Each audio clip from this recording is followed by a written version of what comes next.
សៀវភៅនឹកមិត្តចាស់ពេលផ្លាស់ហួហើយនៅសតតែក្តីនឹកនាគ្មានស្បើយអោមិត្តអើយនៅចាំទេនឹកដល់វេលាយើងធ្លាប់ស៊ីត្រាឆ្លួបប្រកាយព្រោះតែរឿងគេខោក្បាលគ្នាលេងខាងកាយអន្លែរាល់ថ្ងៃអោមិត្តអើយទៅណាខ្ញុំសោកកាក្នុងចិត្តខ្លាំងណាស់នឹកដល់ពេលចាំចា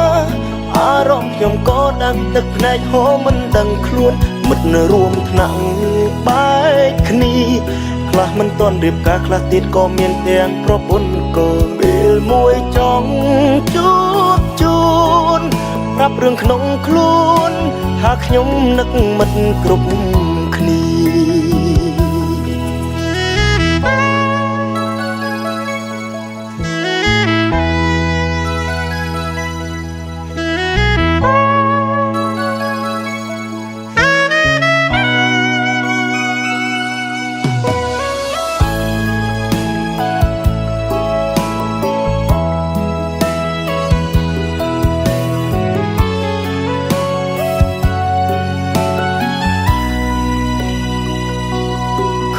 សៀវភៅនឹកមិត្តចាស់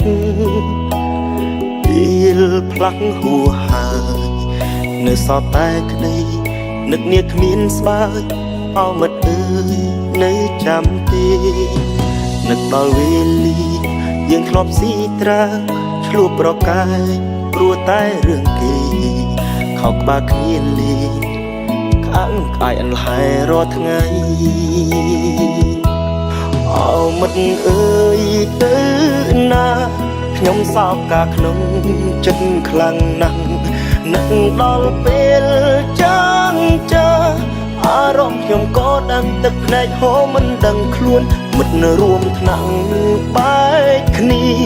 ខ្លះមិនទាន់រៀបការខ្លះទៀតក៏មានទាំងប្រពន្ធកូនពេលមួយចង់ជួបជូនប្រាប់រឿងក្នុងខ្លួនថាខ្ញុំនឹកមិត្តគ្រប់គ្នាអោមិត្តអើយទៅ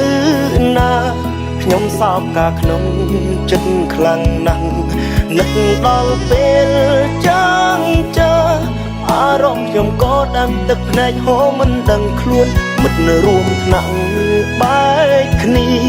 ខ្លះមិនទាន់រៀបការខ្លះទៀតក៏មានទាំងប្រពន្ធកូនពេលមួយចង់ជួបជូនប្រាប់រឿងក្នុងខ្លួនថាខ្ញុំនឹកមិត្តគ្រប់គ្នា